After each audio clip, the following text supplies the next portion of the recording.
கடந்த 2 முறைகள் இல்லாமல் இந்த முறை இந்தியாவினுடைய அரசியல் யாப்பில் ஒரு பெரிய திருத்தங்களை கொண்டு வருவதற்கான ஒரு முனைப்பில் இருக்கிறார்கள்.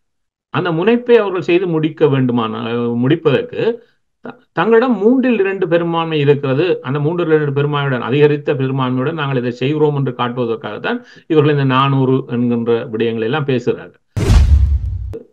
எங்களுக்கும் அவர்களுக்கும் இன்றைய சூழலில் இருக்கக்கூடிய சவால்கள் என்ன, இவற்றை வென்றெடுப்பதற்கு நாங்கள் என்ன செய்தாக வேண்டும், என்ன மாற்றங்களை உருவாக்கியாக வேண்டும். இதனுடைய அர்த்தம் ஒருவருடைய காலடியில் சரணாகதி அடைவதல்ல. முழுமையாக நான் கனவு காண்பதை விட முதல் நான் படிப்படியான இலக்குகளை எட்டுவது என்பது முக்கியமானது. அந்த இலக்குகள் எட்டப்படுமாக இருந்தால் இறுதி இலக்கை நோக்கிய பயணம் தொடர்ந்து நகர்ந்து கொண்டிருக்கிறது என்பது அதனுடைய அர்த்தம். அவர்கள் காணாமல் போய் விடுவார்களா என்று ஒரு சிந்தனையை வைத்திருந்தவரிடம் இல்லை, அவர்கள் ஒரு காத்திரமானவர்களாக இருக்கிறார்கள் என்றது இப்பொழுது நிலையில் நிறுத்தப்பட்டிருப்பதாக நாங்கள் பார்க்கலாம். இந்த 10 ஆண்டுகளாக அவர்களை நாங்கள் கையாண்டிருக்கிறோம். இந்த 10 ஆண்டுகளில் என்ன சவால்களை எதிர்கொண்டோம், அதை கடந்து செல்வதற்கான பொறிமுறை என்ன? எங்களிடம் செயற்பாடுகள் வேண்டும். சரி, அந்த கட்சிகளை ஒதுக்கி விடுவோம், அமைப்புகளை ஒதுக்கி விடுவோம். இந்த செயற்பாட்டிலாவது தமிழர்களாக நாங்கள் இணைய முடியுமா? பேரம் பேசுவது என்றால் அடுத்த கேள்வி வருவது, யாரிடம் பேரம் பேச வேண்டும்? நான் சொல்லுகிறேன், முதல் பேரம் பேசுவராக இருப்பவர் இந்த வெளிநாட்டில் இருக்கிற இந்த வெளிநாட்டு சக்திகளுடன் தான் முதல் பேச வேண்டும். சிங்கள தலைவருடன் பேசுவதற்கு முதல் அவருடன் பேசிவிட்டு அவர்களுடன் வேண்டால் இவருடன் பேசிக்கொள்ளலாம். அதை நாங்கள் இன்று வரை செய்யவில்லை.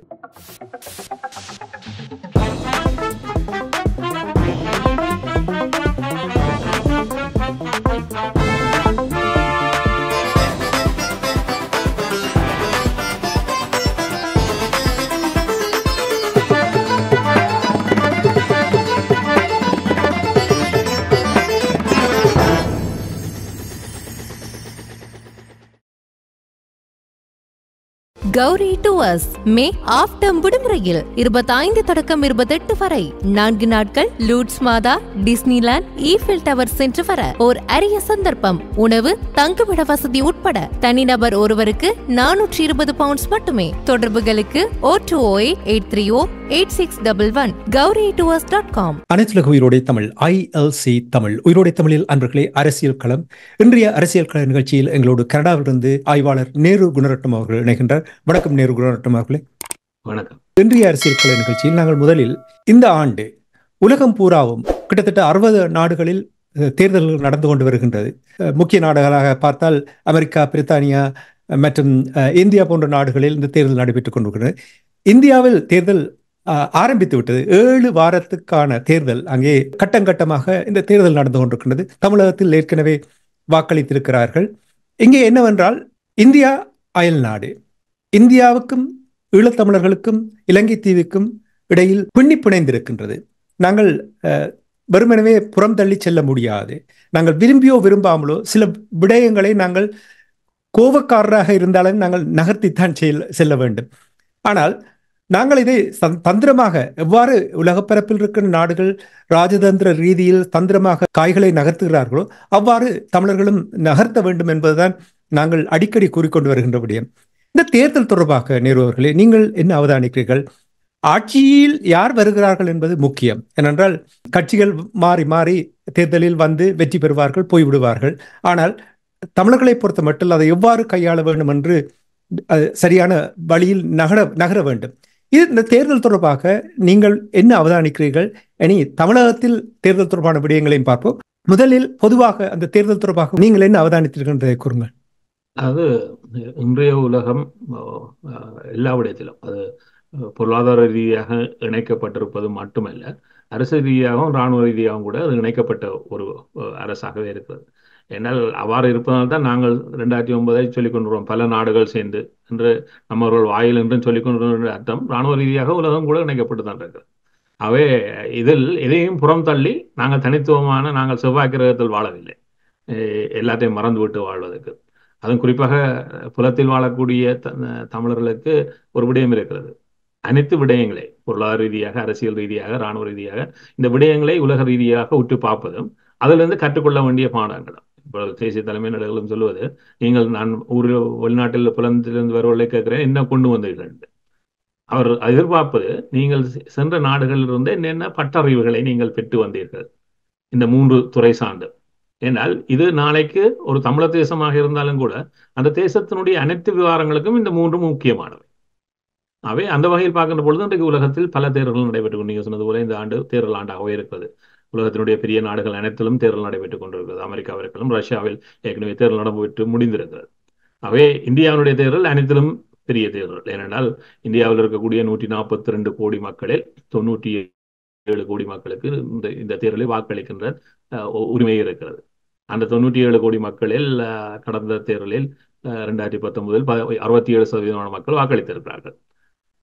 இந்த முறை சற்று குறைவாக தென்படுவது போல் தெரிகிறது. இருந்தாலும் அவ்வாறு பார்த்தாலும் ஒரு 65 கோடி மக்கள் வாக்களிக்க போகின்ற ஒரு தேர்தல்.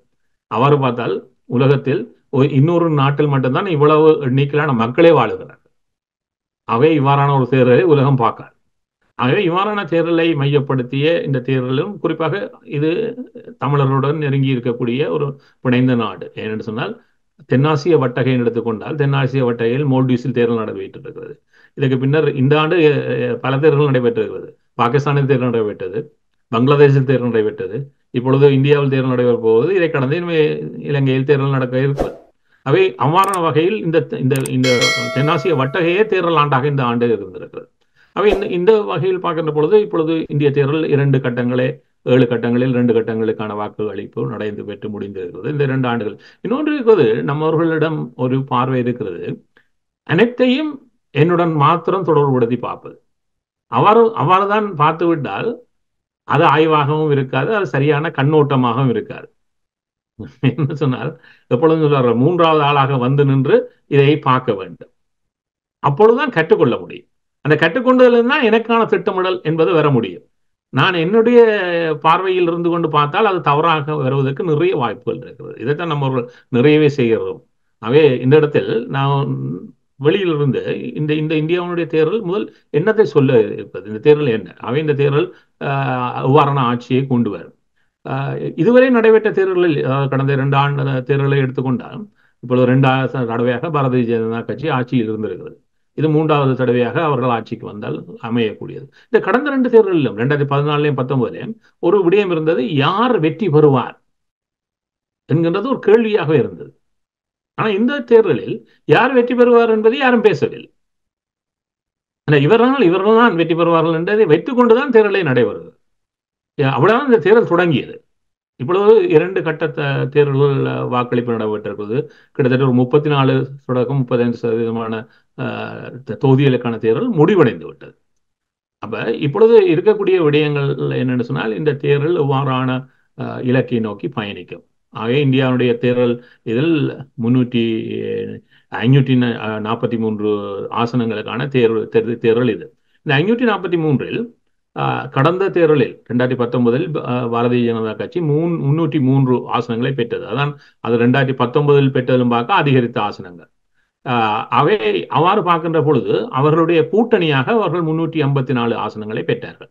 இப்பொழுது அவர்கள் இந்த தேர்தல் பரப்புரையே 2 கட்டங்களாக 2 முக்கியமான கருப்பொருள்களை வைத்திருந்தார்கள்.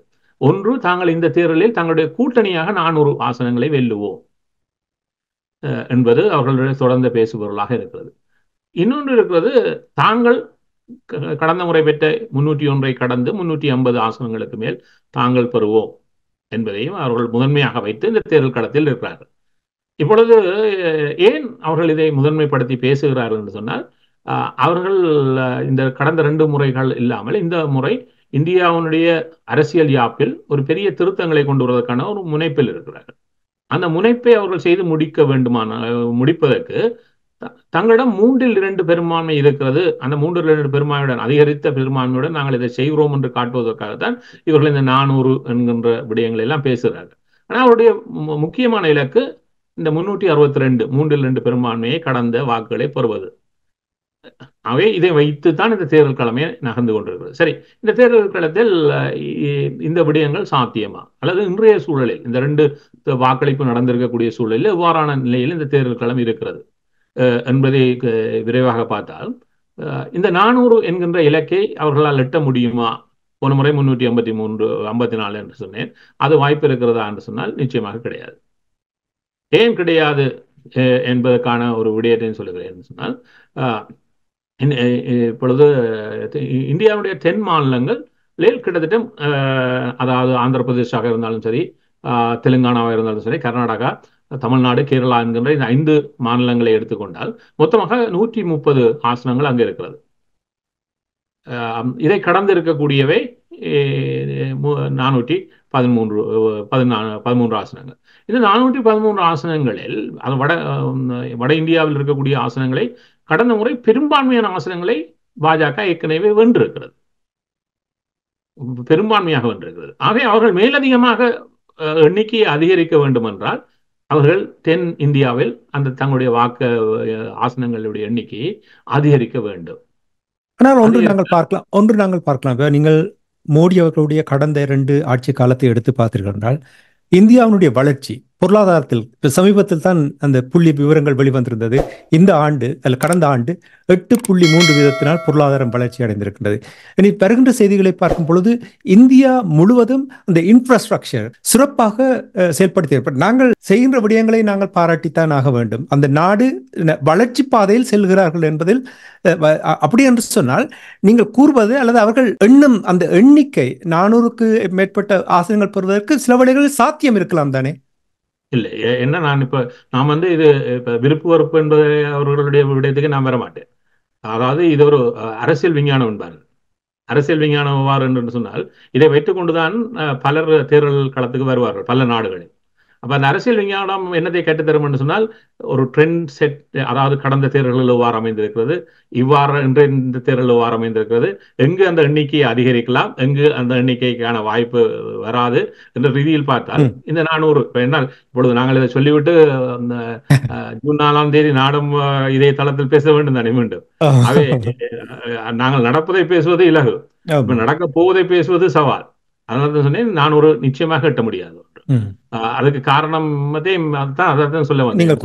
என்னால் அந்த இப்ப தென்னிந்தியாவில் அந்த எண்ணிக்கைகளை அதிகரிக்க வேண்டும் என்று சொன்னால் தமிழ்நாட்டில் 39 ஆசனங்கள் இருக்கிறது, கேரளாவில் 20 ஆசனங்கள். இந்த 2 தேர்தலும் முடிந்து விட்டது.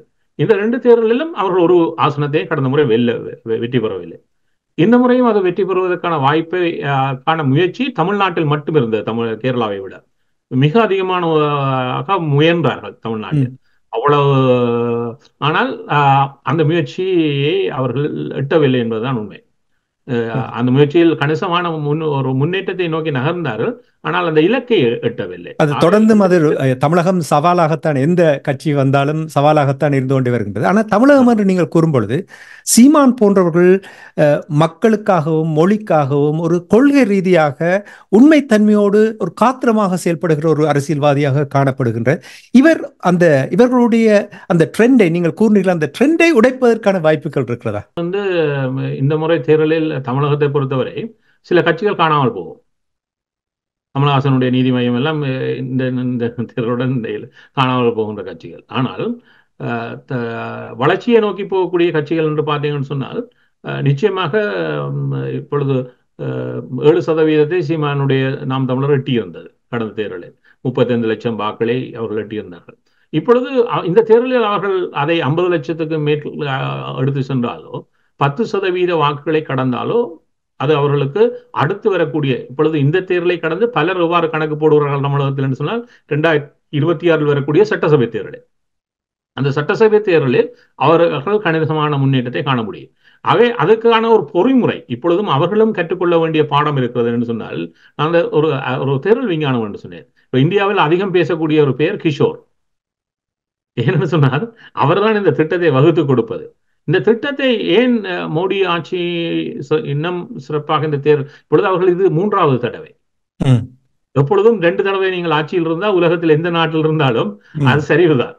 ஆனால் அந்த சரிவை ஏன் வரவில்லை என்று சொன்னால் அது அவருடைய பலம் அல்ல. இன்னொரு கருத்து சொன்னால் ஏனையோரிடம் இருக்கக்கூடிய பலகீனத்தினுடைய ஒரு வெளிப்பாடாகத்தான் அது அமைந்து கொண்டிருக்கிறது சொன்னால் அவர்கள் தங்களை இன்னும் ஒழுங்கமைக்கவில்லை. சரியான எதிர்கட்சி இல்லை என்பதுதான் அதை வெளிப்படுத்துகிறது. அந்த தேர்தல் விஞ்ஞானம் என்பது சரியாக அமையவில்லை. ஆனால் இப்பொழுது கடந்த தேர்தலில் அதனால் தான் இப்பொழுது இப்போ ஒரு கட்சியை உருவாக்குவதோ வளர்ப்பதோ முக்கியமல்ல, அந்த கட்சிக்கான ஒரு தேர்தல் பொறிமுறை ஒன்று இருக்கிறது. அந்த பொறிமுறையை சரியாக வகுப்பதன் ஊடாகத்தான் இப்பொழுது முழுமையாக நான் கனவு காண்பதை விட முதல் நான் படிப்படியான இலக்குகளை எட்டுவது என்பது முக்கியமானது. அந்த இலக்குகள் எட்டப்படுமாக இருந்தால் இறுதி இலக்கை நோக்கிய பயணம் தொடர்ந்து நகர்ந்து கொண்டிருக்கிறது என்பது அதனுடைய அர்த்தம். இப்பொழுது இப்ப இன்னொரு இந்த தேர்தலில் இப்ப அந்த விடயத்தை சொன்னேன் 400 அவர்களுக்கு இப்பொழுது இருக்கக்கூடிய சவால் என்று சொன்னால் 2 சவால்களை இப்பொழுது இந்த தேர்தல் 2 தேர்தல்கள் அவர்களுக்கு உருவாக்கி தந்திருக்கிறது பாஜகவுக்கு கூட. என்ன எவ்வாறு அது உருவாகி இருக்கிறது சொன்னால், ஒன்று ஒரு பெரிய அலை மோடி அலை 2 கடந்த தேர்தலில் பெருசாக இருந்தது, அவரான அலை உருவாகவில்லை. இரண்டாவது வாக்களிப்பு வீதம் சற்று குறைந்திருக்கிறது. ஏனென்று சொன்னால் நாங்களானே வெல்ல போகிறோம், ஏன் வாக்களிக்க வேண்டும்? இது எல்லா தேர்தலிலும் பல முன்னணியில் இருக்கக்கூடிய கட்சிகள் எதிர்கொள்கிறது. அவருடைய வாக்களிக்க விட்டால் அவை அது சில சவால்களை உருவாக்கியதுடைய விளைவு அவர்கள் இப்பொழுது ஏனைய அடுத்து நடக்கக்கூடிய 5 கட்டங்களில் தங்களுடைய பொறிமுறையை மாற்ற வேண்டிய கட்டாயத்தை தள்ளப்பட்டிருக்கிறார்கள். அது இப்பொழுது தேர்தல் களத்தில் இருக்கிறது. இந்த தேர்தலில் இன்னொன்று விடயம் நடைபெறும் என்று சொன்னால், இந்தியாவில் எதிர்கட்சியே உண்மைப்படி கிடையாது கடந்த 2 தேர்தலில். ஏன்னு சொன்னால், இந்தியாவில் இருக்கக்கூடிய ஒரு கட்சி 55 ஆசனங்களை, அதாவது மொத்த ஆசனங்களில் 10% ஆசனங்களை 10% ஆசனங்களை பெற்றிருந்தால்தான் அந்த கட்சிக்கு எதிர்கட்சி அந்தஸ்து வழங்கப்படும், அல்லது கட்சி அந்தஸ்தே வழங்கப்படும். அப்ப ஒரு கட்சியும் 2வது இடத்தில் அந்த இதை பெறவில்லை. இந்த முறை அந்த 55 ஆசனங்களுக்கு மேற்பட்ட ஆசனங்களை பெறுகின்ற நிலையில் காங்கிரஸ் கட்சி இருக்கிறது. அவை ஒரு உத்தியோகபூர்வமான எதிர்கட்சியை இந்த தேர்தல் வழங்கக்கூடிய வாய்ப்பு இருக்கிறது. இது தேர்தல் களம் சொல்லி இருக்கக்கூடிய ஒரு விடயமாக பார்க்கலாம். ஆனால் இப்பொழுது நீங்கள் தமிழ்நாடு என்று இதில் இன்னொரு சவால் இருக்கிறது. இந்த இப்பொழுது அடுத்து வரக்கூடிய 2 வாரங்களில், கடைசி 3-4 வாரங்களிலும் தென்னிந்தியாவில் இருக்கக்கூடிய எந்த ஒரு தொகுதிகள் அனைத்துமே அல்லது மாநிலங்கள் அனைத்துமே தேர்தலை முடித்துவிடும். ஆகவே வடக்கில் இருக்கக்கூடிய தேர்தல் தான் இறுதியாக நடந்து முடியக்கூடிய தேர்தலாக இருக்கும். ஆகவே இந்த தேர்தல்களில் தான் இப்பொழுது சில மாநிலங்கள் தான் இந்த தேர்தலில் உற்று கவனிக்கப்பட வேண்டியவை. ஏனென்று சொன்னால், இப்பொழுது மோடி அவர்களுக்கு அல்லது பாரதிய ஜனதா கட்சிக்கு இருக்கக்கூடிய சவால் என்று சொன்னால், தாங்கள் பெற்ற ஆசனங்களை வடக்கில் அவர்கள் இழந்துவிடக்கூடாது. முதல் இழந்து விட்டால் என்ன நடக்கும் சொன்னால், அவர்கள் போன முறை பெற்றதும் பார்க்க, ஏன்னால் அவர்களுக்கு தென்னிந்தியாவில் அதிகரித்த ஆசனங்களுக்கான வாய்ப்பு அமையவில்லை. அது இதிலும் மாத்திரமல்ல, தமிழ்நாட்டில் கேரளாவில் முழுமையாக இழந்தது மட்டுமில்லை, கர்நாடகாவில் அவர்கள் 28 ஆசனங்களில் 26 போன முறை வென்றார்கள். இந்த முறை அங்கு காங்கிரஸ் ஆட்சியில் இருக்கிறது. அதனால் அவர்கள் கர்நாடகாவில் ஆசனங்களை இழக்கின்ற வாய்ப்பும், அதே நேரம் தெலுங்கானாவில் மட்டும்தான் அவர்கள் இதற்கு 2வது இடத்தில் ஒரு 4 ஆசனங்களை பெற்றிருந்தார்கள். அவை அவர்களுக்கு இந்த சவால் ஒன்று உருவாக்கப்பட்டிருக்கிறது. தென்னிந்தியாவில் அவர்களால் உடைக்க முடியவில்லை. 2 இடங்களில் அவர்களுக்கு இன்னும் சவால் உருவாக்கப்பட்டிருக்கிறது, மகாராஷ்டிராவை. அவை அவர்கள் வடக்கில் பெற்ற ஆசனங்களை எதையும் இழந்து விடக்கூடாது. குஜராத்தில் முழுமையாக பெற்ற 26 ஆசனங்களையோ, மத்திய பிரதேசத்தில் முழுமையாக பெற்ற 28 ஆசனங்களையோ, அல்லது ராஜஸ்தானில் முழுமையாக பெற்ற 25 ஆசனங்களையோ, அல்லது உத்தரப்பிரதேசத்தில் 80 பெற்ற 64 ஆசனங்களையோ அவர்கள் இழக்கக்கூடாது. இதில் இழக்கக்கூடிய ஆசனங்கள் என்ன செய்யும் சொன்னால், அவர்கள் போன முறை பெற்ற 303 பார்க்க 3 பெறுவதை சவாலாக்கலாம். ஆகவே இதுதான் இந்த தேர்தல் களம் புதிதாக உருவாக்கி இருக்கக்கூடிய சூழல்கள். இந்த சூழல்களுக்கு அடுத்து வரக்கூடிய 5 கட்ட தேர்தலும் இதை பிரதிபலிக்கும். இந்த பிரதிபலிப்பினுடைய வெளிப்பாடை தான் நாங்கள் ஜூன் 4ஆம் தேதி எண்ணப்படுகின்ற தேர்தல்களில் முடிவுகளின் பொழுது பார்க்க போகிறோம். அவை இந்த தேர்தல் முடிவுகள் ஒரு விடயத்தை சொல்லும். ஆனால் இந்தியாவுடைய தேர்தல் களம் இந்த தேர்தல் களம் ஆரம்பிக்க முன்னர் இருந்த தெளிவான பார்வையை சற்று இப்பொழுது இழந்திருக்கிறது. ஏன்னு சொன்னால், இந்த தேர்தல் இதை ஒரு விடயத்தை சொல்லுகிறது. ஒரு தேர்தல் களம் ஒரு 2 வாரங்களிலேயே மாறும். இது பல இடங்களில் சாத்தியமாயிருக்கு. இப்பொழுது நீங்கள் ஆந்திராவை எடுத்துக்கொண்டால், ஆந்திராவில் 25 ஆசனங்களில் 22 ஆசனங்களை இப்பொழுது ஆட்சியில் இருப்பவர் பெற்றார். அவர் அவ்வாறு தான் இருந்தார். 25 பெறுகின்ற சூழல் இருந்தது. ஆனால் கடந்த 2 வாரங்களில் அது இந்த மாறி மாற்றம். போய் தெலுங்கு தேசம் கட்சி ம், பெரும்பான்மையான ஆசனங்களை நோக்கி நகர்ந்தது. ம். அவை இதை என்னத்தை சொல்லுகிறேன் என்று சொன்னால், தேர்தல் களங்கள் மாற்றக்கூடிய வாய்ப்புகள் நிறைய இருக்கிறது. அப்ப இதை இந்த மாற்றம் ஸ்ரீலங்கா ஒன்றுதான் மாறாதது. இந்த நம்பிக்கையோடு தமிழ் மக்கள் இருக்க வேண்டும். ரெண்டு சுருக்கமான கேள்வியை கேட்டு நாங்கள் இந்த இந்திய தேர்தல் கள நிகழ்ச்சியை நிறைவுக்கு கொண்டு வந்து இலங்கை தீவில் அரசு தலைவருக்கான தேர்தல் தொடர்பான சீமான் அவர்களுடைய அணுகுமுறையை நீங்கள் எவ்வாறு பார்க்கிறீர்கள்? சுருக்கமாக கூறுங்கள். இல்ல இப்ப அவர் இப்ப அவருடைய வளர்ச்சிக்கான ஒரு காரணம் யாரிடமும் இணைந்து பயணிக்காது. ம், கமலஹாசனுடைய கட்சி இதுடன் முடிந்து போனது என்று சொன்னேன். காரணம் என்று சொன்னால் வேகமாக சென்று இணைந்து விட்டார். இணைந்து விட்டு எதையும் பெறவில்லை. ஆகவே அது அவருக்கு ஒரு ராஜ்யசபா சபா உறுப்பினர் தாருங்கள் என்று விட்டு அவர் ஒதுங்கி கொண்டார். இதே போன்றுதான் விஜயகாந்த் வளர்ந்த காலத்திலும் அவர் வேகமாக 10% கடந்தார். பின்னர் இணைந்து பயணிக்க வெளியிட்டார்.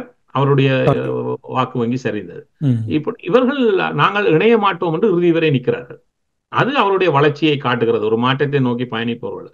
ஆனால் இந்த பெரிய கட்சியுடன் இணைந்தாவிட்டாலும் இப்பொழுது அடுத்து வரக்கூடிய சட்டசபை தேர்தலுக்காக அவர்கள் பொறிமுறைகளை இப்பவே வகுத்தாக வேண்டும். எவ்வாறு என்று சொன்னால், நீங்கள் 10% கடந்தது கூட வெற்றியை தராது, 20% கடந்தாலும் கூட வெற்றியை தராது. ம், ஏன்னா 30% கடக்கின்ற பொழுது, ஆனால் அது முழுமையாக. ஆனால் நீங்கள் சட்டசபை தொகுதிகளை வெல்ல முடியும்.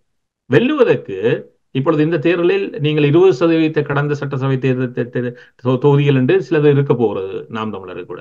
அந்த 20% கடந்ததை எல்லாம் அவர்கள் கணக்கில் கொண்டு இன்றைய வேலை செய்ய ஆரம்பித்தார்கள் என்று சொன்னால், நிச்சயமான முதலாவது வெற்றியை சட்டசபை ரீதியாக அவர்களால் 2020 எட்ட முடியும். அதை எவ்வளவு தூரம் வளர்த்து இதை தேர்தல் ஒரு விஞ்ஞானம் இருக்கிறது என்று. அந்த தேர்தல் விஞ்ஞானத்தில் இந்த ஏ கேட்டகரி தொகுதிகள் என்று இருக்கிறது, பி என்று இருக்கிறது, சி என்று இருக்கிறது. இவ்வாறு யார் சரியாக திட்டமிட்டு பயணிக்கிறாரோ அவரால் வெற்றியை பெற முடியும். இப்பொழுது நான் உங்களுக்கு சொல்லுகின்ற பொழுது சொன்னேன், இந்த கணக்குகள் இருக்கிறது.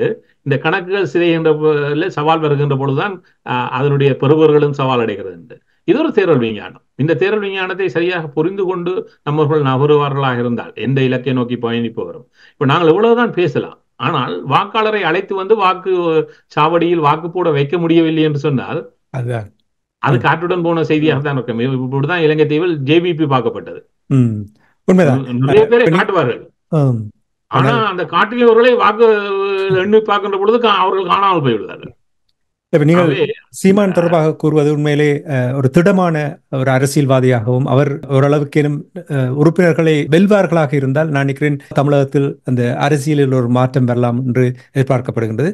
ஒரு செய்ய வேண்டும். ஏன்னால் அவர்கள் புதியவர்கள், எளியவர்கள், பெண்கள் என்ற ஒரு வாக்கு வங்கியை வைத்திருக்கிறார். அதை வயது வந்தவர்கள் ஏனையவர்களுக்கும் எடுத்து செல்கின்ற பொழுது தான் அந்த வாக்கு வங்கி, ஏன்னால் வாக்களிப்பவர்கள் கூடுதலாக வயது வந்தவர்கள், அவர்களை எவ்வாறு வென்றெடுப்பது, அதுக்கான என்ன பொறிமுறை என்று. ஏன்னால் அவர்கள் ஒரு கட்சிக்குள் ஒரு கொடிக்குள் ஊறி போனவர்களாக இருப்பார்கள். அதில் ஒரு பகுதியினரை வென்றாக வேண்டும். இப்ப இவ்வாறான பொறிமுறைகள் வகுக்கப்படுகின்ற பொழுது அவர்கள் தொடர்ந்து மேல் நோக்கி, இப்பொழுது அவர்கள் காணாமல் போய் விடுவார்களா என்று ஒரு சிந்தனையை வைத்திருந்தவரிடம் இல்லை, அவர்கள் ஒரு காத்திரமானவர்களாக இருக்கிறார்கள் என்றது இப்பொழுது நிலையில் நிறுத்தப்பட்டிருப்பதாக நாங்கள் பார்க்கலாம். சுருக்கமாக தேர்தல் முடிவுக்கு வருகிறது. தமிழர் தரப்பு ஒரு ஹைபோதெட்டிக்கல் கொஸ்டின், நாங்கள் இந்த இப்படி சில வழிகளை பார்க்க வேண்டும், பார்த்தால் தான் சிந்திக்க தோன்றும். தமிழர் தரப்பு ஒற்றுமையாக சில விடயங்களை செயல்படுத்துவதற்கு தயாராக இருக்கிறார்கள், அனுமானத்துக்கு வருவதற்கு தயாராக இருக்கிறார்கள் என்றால் எவ்வாறு தமிழர் தரப்பு இந்த இந்தியாவை கையாள வேண்டும் என்று நீங்கள் எதிர்பார்க்கிறீர்கள்? நாங்கள் ஒரு அனுமானமாக இவர்கள் சேர்ந்து வருகிறார்கள் என்று வைப்போம், அப்படி ஒரு ரீதியில் நீங்கள் பாருங்கள். இல்லை, ஒன்றை நம்மவர்கள் புரிந்து கொள்ள வேண்டும். எனக்கு இந்தியா மீது கோபம் இருக்கலாம், அமெரிக்கா மீது கோபம் இருக்கலாம், சீனா மீது கோபம் இருக்கலாம், உலகத்தின் மீதே கோபம் இருக்கலாம். தனித்து வாழ முடியுமா? இல்லை தானே. அப்ப நாங்கள் இவர்கள் அருகில், அதுவும் குறிப்பாக அருகில் இருக்கக்கூடிய ஒரு பெரிய நாட்டை புறந்தொல்லியதாக போக முடியாது. அது அனைத்து மாவீரர் உரைகளிலும் குறிப்பிட்டு சொல்லியிருந்தார். இப்பொழுது எங்களுக்கும் அவர்களுக்கும் இன்றைய சூழலில் இருக்கக்கூடிய சவால்கள் என்ன, இவற்றை வென்றெடுப்பதற்கு நாங்கள் என்ன செய்தாக வேண்டும், என்ன மாற்றங்களை உருவாக்கியாக வேண்டும். இதனுடைய அர்த்தம் ஒருவருடைய காலடியில் சரணாகதி அடைவதல்ல, அவரை எவ்வளவு காத்திரமாக நாங்கள் அவர்களை எதிர்கொள்வது. அவ்வாறான பொறிமுறைகள் அவர்களுக்கான நம்பிக்கையை ஊட்டுவது மாத்திரமல்ல, அவர்கள் எங்களுக்கான நம்பிக்கையை ஊட்டுவதற்கான என்ன பொறிமுறைகள். இப்பொழுது எப்பொழுதும் இது மறுதரப்பில் இருப்பவர் தான் அதிகமாக பெற்றுக்கொள்ளத்தான் முனைவர். அதை யாரும் நாங்கள் தப்பு சொல்ல விட முடியாது. அதை மாற்றியமைத்து எங்களுக்கானதை பெற்றுக்கொள்வதானால் நாங்களாம் முயற்சி செய்ய வேண்டும். இப்பொழுது ஒரு கேள்வி வருகிறது, இப்பொழுது அடுத்த ஆட்சியை மீண்டும் பாரதிய ஜனதா கட்சி தான் அமைக்கப் போகிறது. அது எவ்வளவு பெரும்பான்மை எவ்வளவு சிறுபான்மை என்பது இரண்டாவது விடயம். ஆனால் அவர்கள் தான் முதன்மை கட்சியாக அமைய போகிறார்கள். அந்த முதன்மை கட்சி என்ற ரீதியில் ஆட்சி அமைக்கின்ற உரித்து அவர்களிடம் தான் இருக்கிறது. அவர்கள் தனித்து உருவாகலாம் அல்லது தங்களுடைய கூட்டணியுடன் ஒரு ஆட்சி அமைக்கலாம். எந்த வகையிலும் அவர்கள் தான் ஆட்சி. இப்பொழுது இருக்கக்கூடிய கேள்வி, அவ்வாறா இருந்தால் அவர்களை இந்த 10 ஆண்டுகளாக அவர்களை நாங்கள் கையாண்டிருக்கிறோம். இந்த 10 ஆண்டுகளில் என்ன சவால்களை எதிர்கொண்டோம், அதை கடந்து செல்வதற்கான பொறிமுறை என்ன? அப்ப நாங்களே பலமுறை பேசியிருக்கோம், பிரித்தாளும் தந்திரம் என்று. அதை எல்லாரும் பயன்படுத்துவார்கள். பிரித்தானியர் காலத்திலிருந்து எல்லாரும் பயன்படுத்துவார்கள். அது சீனாவும் பயன்படுத்தும், அமெரிக்காவும் பயன்படுத்தும், எல்லாரும் பயன்படுத்துவார்கள். அதுக்காக அவர்களை குறை சொல்லிக் கொண்டிருப்பதற்கு காரணம் இல்லை. அவர்கள் பிரித்தாளுகிறார் நடத்தினால் பிரிப்பதற்கு அனுமதித்தவர்கள் யார்? நாங்கள் தானே பிரிந்தவர்கள். ஆகவே இதை கடந்து எங்களுக்கு என்ன தேவை, இதை எவ்வாறு தெளிவாக என்பது என்றால், இப்பொழுது இந்தியாவுடைய பார்வை தன்னுடைய தேர்தலில் மட்டும் இருக்கிறது. ஜூன் 4ஆம் தேதி தேர்தல் முடிவுகள் வந்ததன் பின்னர் இந்தியாவுடைய பார்வை இலங்கையினுடைய ஜனாதிபதி தேர்தலை நோக்கி திரும்பும் முழுமையாக. எல்லாரும் கடை விரிக்கின்ற கடையை வேகமாக விரிப்பார்கள். இப்போ இந்தியா தன்னுடைய இந்த தேர்தலில் முடங்கி இருப்பதால் இப்பொழுது நீங்கள் சமீப நாட்களில் பார்க்கலாம், அதிகம் சீனாவுடைய பேச்சு இலங்கையில் அடிபடுகிறது. சீனாவுடைய வெளிவார அமைச்சர் வருகிறார், ஏனையவர்கள் வருகிறார்கள், அது பேசுகிறார்கள். ஏன் இவ்வளவும் பேசப்படுகிறது? ஏன்னால் அவர்கள் தங்களுடைய விவகாரத்தில் இறுக்கமாக இருக்கின்ற பொழுது சீனா தன்னுடைய நகர்வை வேகமாக நகர்த்துகிறது. இவ்வாறான நகர்வுகள் அப்பொழுது அதுக்கு பதிலாக ஜப்பானை அனுப்புகிறது அமெரிக்கா, ஜப்பானும் வந்து சமகாலத்தில் பேசுகிறது என்று இருக்குது. இப்ப எல்லாரும் என்ன செய்கிறார்கள், தங்களுக்கு தேவையானதை பெற்றுக் கொள்வதற்கு அவர்கள் தொடர்ச்சியான ஒரு செயற்பாட்டை இயக்கத்தை வைத்திருக்கிறார்கள்.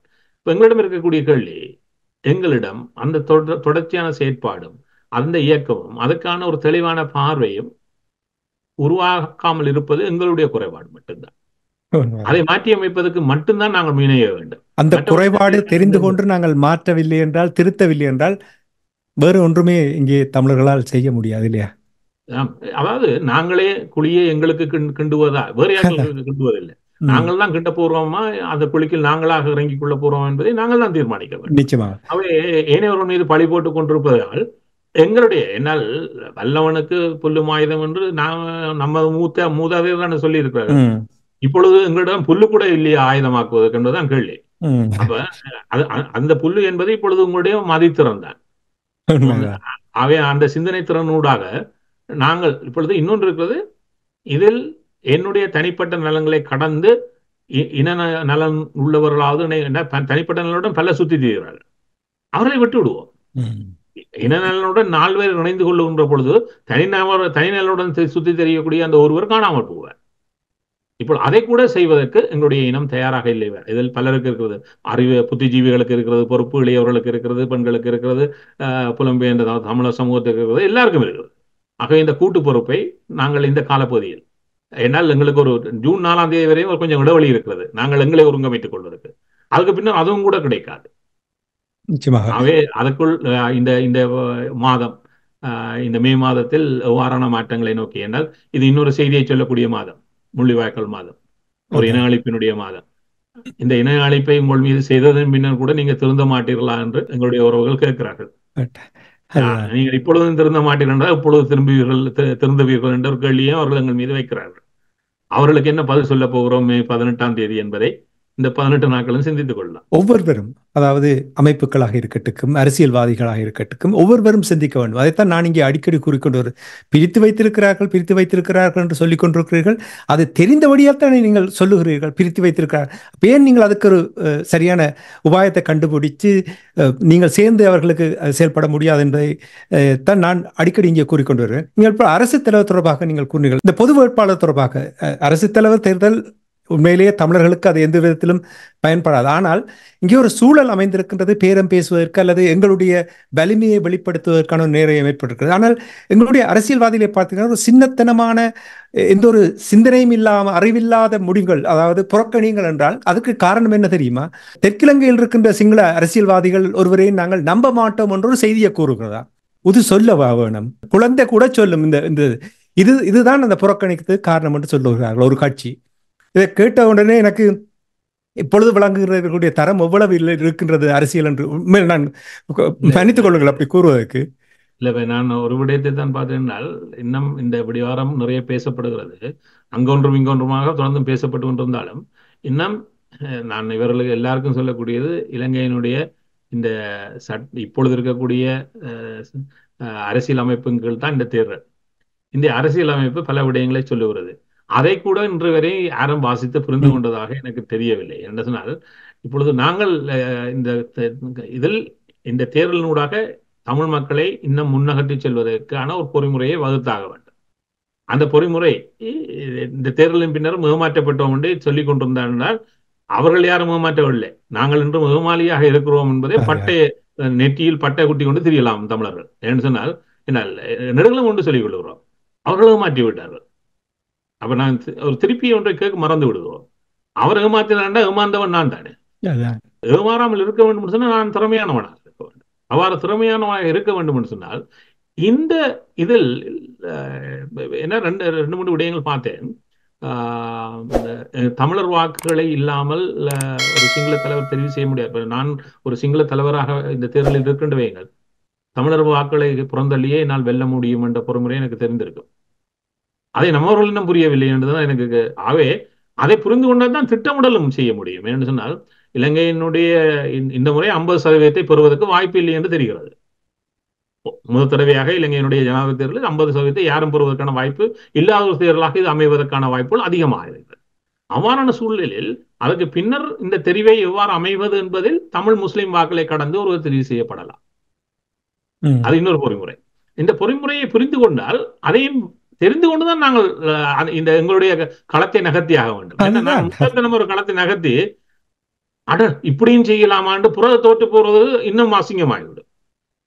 சில கருத்துக்களை பார்க்கின்ற பொழுது எனக்கு அவ்வளவு கவலையாக இருந்தது. உண்மைதான். தெற்கு இலங்கையில் இருக்கின்ற தலைவர்களுக்கு நாங்கள் நம்ப தயாரில்லை என்று செய்தியை கூறுவது என்ன உதுதான அரசியல் எனக்கு புரியவே இல்லை.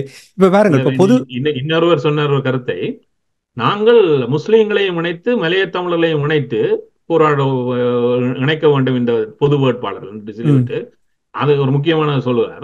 அதுக்கு இன்னொரு கருத்து சொன்னார், அதில் இந்த பொது வேட்பாளர்களூடாக எங்களுக்கு என்ன தேவை என்பதை நாங்கள் முதன்மைப்படுத்த வேண்டும்.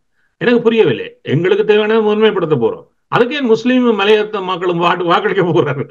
அவருடைய முதன்மை நாங்கள் அப்ப நாங்களே சொல்லுகிறோம், எங்களுக்கு என்ன தேவை என்பதை முதன்மைப்படுத்த போகிறோம், அதுக்கு ஒரு பொது வேட்பாளர். ஆனால் அதுல முஸ்லீமும் மலைய தமிழர்களும் வாக்களிப்பார்களாம்.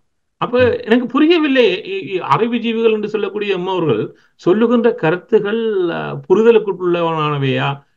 எவ்வாறு பேசுகிறோம்? இது என்ன அச்சமாக இருக்குன்னு சொன்னால், இவ்வாறுதான் இப்ப நான் என்ற ஒரு மமதையில் நாங்கள் எல்லாரும் பேசுவோமா இருந்தால் நாங்கள் எங்கும் செல்ல மாட்டோம். எங்களுடைய மக்களை நாங்கள் மீண்டும் மீண்டும் புதைவழிக்கு மக்கள் நம்பி இருக்கிறார்கள். ஏன்னா அது அவருடைய வேலை. மக்கள் தாங்களாக தீர்மானித்து பயணிக்கின்ற ஒரு மக்கள் கூட்டமாக இருந்தால் எங்களுக்கு கட்சிகளும் தேவையில்லை, தலைவர்களும் தேவையில்லை. மக்கள் தானே போயிடுவார். அப்ப அதனால்தான் எங்களிடம் இன்று இல்லாத ஒரு ஒற்றியொரு விடயம் என்றால், எங்களிடம் மெய்ப்பெண் இல்லை. அது நல்ல மெய்ப்பெண் இல்லை. அல்ல, எனக்கு இதுவும் எனக்கு எப்பொழுதுமே ஒரு கேள்வி வந்து கொண்டிருக்கும். நாங்கள் இப்படி சொல்லிக்கொண்டு எவ்வளவு தூரம் இருக்க போகின்றோம், அதே நேரத்தில் எந்த ஒரு முயற்சியும் எடுக்கவில்லை. இப்ப புத்திஜீவிகள் தொடர்பாக, தமிழர் தாயகத்தில் இருப்பவர்களுடைய புத்திஜீவிகள் தொடர்பாக சில கருத்துக்கள் வருகின்றது என்றால், அங்கிருக்கின்ற சூழலால் அவர்கள் வாய் திறக்க முடியாத நிலைமை இருக்கின்றது. அப்படி சொல்லிக்கொண்டு எங்களுக்கு தலைமை இல்லை என்று சொல்லிக்கொண்டு இப்படியே இருந்தால் 15 ஆண்டுகள் போய்விட்டது. 15 ஆண்டுகள் என்று சொல்லும் பொழுது நேரு அவர்களே எவ்வளவு சாதிக்க வேண்டிய எவ்வளவு கண்டுபிடிப்புகளை கண்டுபிடித்து விட்டார்கள்.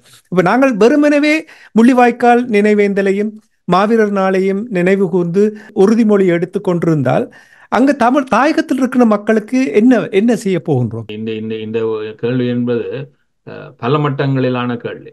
என்றால் நாங்கள் பல மட்டங்களிலும் நாங்கள் இன்று வரை ஒழுங்கமைக்கப்படாதவர்களாகத்தான் 25 வருடங்களாக இருக்கிறோம், 15 வருடங்களாக இருக்கிறோம். ஏனென்று சொன்னால் இந்த 15 வருடங்களில் நாங்கள் ஒரு விடயத்தில் கூட, அது கல்வியாக இருக்கட்டும், வேலை வாய்ப்பாக இருக்கட்டும், சுகாதாரமாக இருக்கட்டும், எங்களுடைய மக்களுடைய விடயத்தில் ஒரு இணைப்பினூடாக எங்களுடைய மக்களை நகர்த்துகின்ற ஒரு பொறுப்பில் நாங்கள் எல்லா இடங்களிலும் தவறி இருக்கிறோம். இதை வெளிப்படையாக ஏற்றுக்கொண்டாக வேண்டும். நாங்கள் எங்களிடம் நிறைய குறைகள் இருக்கிறது, அவைக்கு தீர்க்கப்பட்டாக வேண்டும்.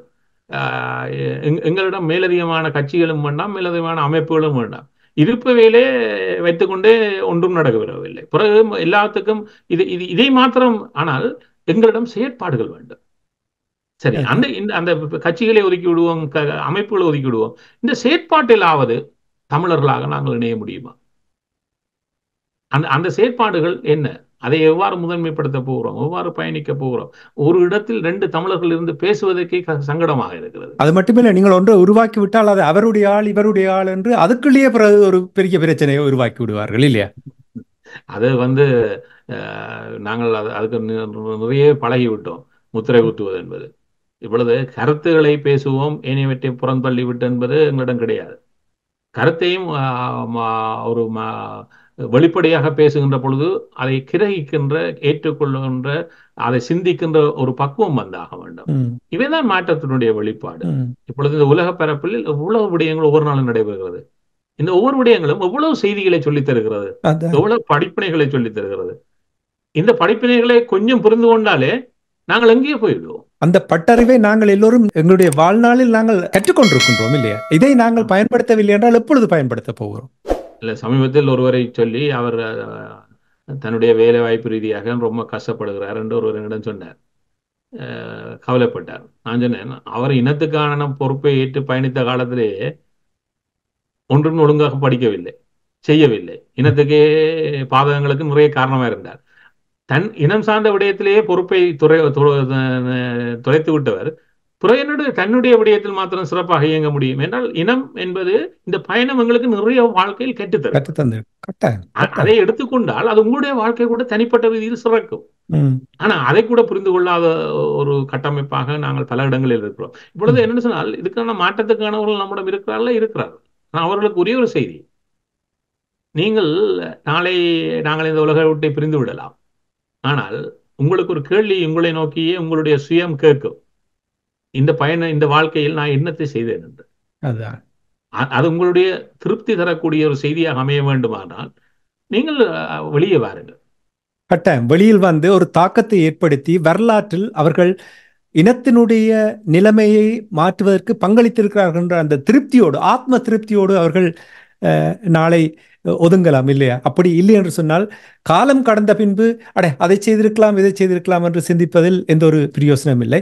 மிகவும் சுருக்கமாக பொது வேட்பாளர் தொடர்பாக நிறைய பேசப்பட்டது. இப்பொழுது சிவில் சமூகமும் அங்கே ஈடுபட்டிருக்கிறார்கள். உண்மையிலே பொது வேட்பாளரை என்று கொண்டு வரும் பொழுது அங்கே தெற்கிலங்கையில் ஒரு பீதியை ஏற்படுத்தும். இனி சர்வதேச நாடுகளுக்கும், அதாவது பூகோள அரசியலில் ஈடுபட்டிருக்கின்ற நாடுகளுக்கும் அது ஒரு பீதியை ஏற்படுத்தும். ஏனென்றால் அங்கே தேர்தல் களம் மிகவும் ஒரு சிக்கலான ஒரு நிலைமையை ஏற்படுத்திவிடும். இதை நீங்கள் எவ்வாறு பார்க்கிறீர்கள்? சுருக்கமாக கூறுங்கள்.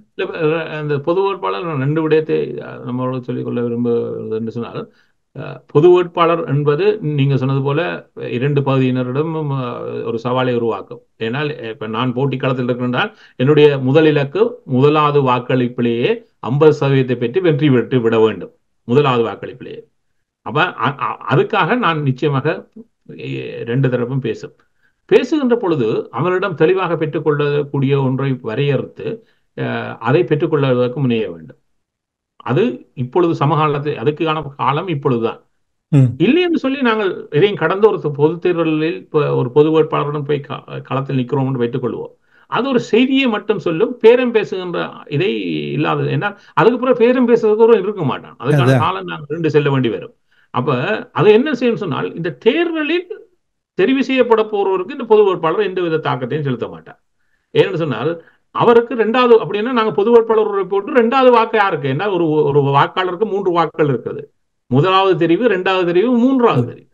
நாங்கள் 2வது 3வது தெரிவை சொல்ல போவதில்லை. அப்படின்னு சொன்னால் அந்த முதலாவது நாங்கள் பொது வேட்பாளருடைய வாக்கு ஒரு 50% பெறவில்லை என்றால் உடனடியாகவே செல்லுபடியற்ற வாக்காக கருதப்படும். அடுத்த கட்டத்துக்கு அந்த வாக்குகள் நீக்கப்பட்டுவிடும். நீக்கப்பட்டு விட்டதன் பின்னர் ஏனைய வாக்குகளில் 50% என்று வருகின்ற பொழுது அது சிங்கள வாக்குகளில் 50% பெற்றவருடைய வெற்றியாக அது மாறிவிடும். இந்த அரசியல் ஆப்பில் இருக்கக்கூடிய இந்த பகுதியை நம்மவர்கள் தொலைத்து விட்டுட்டு பேசுகின்ற பொழுதுதான் எனக்கு சங்கடமாக இருக்கிறது. ஒன்றை நீங்கள் சிந்திக்கின்ற பொழுது இதற்கு மூலமான இன்றைய அரசியல் யாப்பை ஒரு முறை படித்து பாருங்கள். என்றால் இதுவரை அது அமலுக்கு வரவில்லை. ஏன்னு சொன்னால் இதுவரை அது தேவைப்படவில்லை. ஆனா இந்த முறை அதுக்கான வாய்ப்பு இருக்கிறது என்று தெரிகின்ற பொழுது அது எவ்வாறு அமையும் என்று புரிந்துவிட்டு எப்பொழுது பேரம் பேசுவது, எங்கு வைத்து பேரம் பேசுவது என்பதை நாங்கள் தீர்மானிக்க வேண்டும். அதில் பேரம் பேசியும் ஆக வேண்டும். ஏன்னா ஒரு பொது வேட்பாளரை வைத்து விட்டு நாங்கள் தேர்தல் களத்துக்கு வந்துவிட்டு ஒரு பேரமும் பேசவில்லை என்று வைங்கள். இப்பொழுது பேரம் பேசுவது என்றால் அடுத்த கேள்வி வருகிறது, யாரிடம் பேரம் பேச வேண்டும். நான் சொல்லுகிறேன், முதல் பேரம் பேசுபவராக இருப்பவர் இந்த வெளிநாட்டில் இருக்கிற இந்த வெளிநாட்டு சக்திகளுடன் தான் முதல் பேச வேண்டும். சிங்கள தலைவருடன் பேசுவதற்கு முதல் அவருடன் பேசிவிட்டு அவர்களுடன் வேண்டால் இவருடன் பேசிக்கொள்ளலாம். அதை நாங்கள் இன்று வரை செய்யவில்லை. ஆகவே இந்த திட்டமிடலில் பல விடயங்கள் இதுவரை அணுகப்படாமல் தவிர்க்கப்பட்ட நம்மளுடைய தவறுகள் திருத்தப்பட வேண்டிய ஒரு கட்டாயமும் இந்த பொது வேட்பாளர் விடயத்தில் இருக்கிறது என்பதை மட்டும் நாம் வலியுறுத்தலாம். நன்றி. உண்மைதான் நீங்கள் கூறுவதில் நானும் உங்களோடு ஒத்துப்போகின்றேன். எங்களை தமிழ் தரப்பை பொறுத்த மட்டும் ஒரு ஸ்டாட்டிக்காக இருக்க பார்க்கிறோம். ஒரு முடிவை எடுத்துவிட்டால் அதிலிருந்து நாங்கள் நகர்வே மாட்டோம் என்று அதை பிடித்தபடியில் நீப்பது தன்மை இருக்கின்றது. உலகத்தில் எவ்வளவு மாற்றங்கள் வந்தாலும், உலக ஓட்டங்களில் மாற்றம் வந்தாலும் அந்த ஸ்டாட்டிக் அப்படியே நிலையான நிலையில் இருக்க போகின்றோம். இந்த டைனமிக்காக மாறுகின்ற தன்மை, அதுக்கு இந்த சூழலுக்கு ஏற்ற மாதிரி நாங்கள் சில ஆராய்ந்து முடிவுகளை எடுக்கிறதுக்கான அந்த சிந்தனை இல்லை என்பதை நான் அதிகமாக அவதானித்திருக்கிறேன். அது உண்மையை எனக்கு தெரியவில்லை. ஒன்று புரிவதில்லை. களத்தில் கூட ஒரு போரியலில் கூட பிளான் ஏ என்று ஒன்று இருக்கிறது, சமகாலத்தில் பிளான் பியும் இருக்கிறது, பிளான் சியும் இருக்கிறது. ஏன்னா மாற்றங்களுக்கு ஏற்ற இவ்வாறான மாற்றம் வந்தால் என்ன அடுத்த தெரிவுகள் என்பது முதலே திட்டமிட்டு தான் செல்வது. ஆனால் இந்த அரசியல் அணுகுமுறையில் மாத்திரம் எங்களிடம் பிளான் ஏயும் ஒழுங்கா கிடையாது. பிறகு எங்கே பிளான் சி பி வர போகிறது? இதனால் தான் முட்டாள்தனமாக பலர் பேசுகிறார்கள். இவ்வாறுதான், அவ்வாறு இருப்பது இல்லை. ஆனால் இன்றைய உலகம் அவ்வாறு இருக்கிறது. இதை நம்மவர்கள் புரிந்து கொண்டா சரி. ஏன்னா சில வேளை இன்றைய உறவுகள் பார்த்து விட்டு பார்க்கிறார்கள், இவ்வாறு தான் இவ்வளவு காலம் இருந்தாங்க இல்லை. ஆனால் இந்த தவறு களையப்படுவது இன்றைய காலத்தினுடைய அவசியமும் கட்டாயம் என்பதை வலியுறுத்தலாம். சிறப்பு, மிகவும் சிறப்பாக இன்றைய அரசியல் கள நிகழ்ச்சியில் இணைந்து சமகால அரசியல் நிலைமைகளை உயிரோடை உறவுகளுக்கு எடுத்து வந்தமைக்காக உயிரோடை அன்பர்கள் சார்பாக நன்றியை கூறிக்கொண்டு, ஆய்வாளர் நேரு குணரட்னம் அவர்களே, இன்னும் ஒரு சந்தர்ப்பத்தில் மீண்டும் சந்திப்போம். நன்றி, வணக்கம்.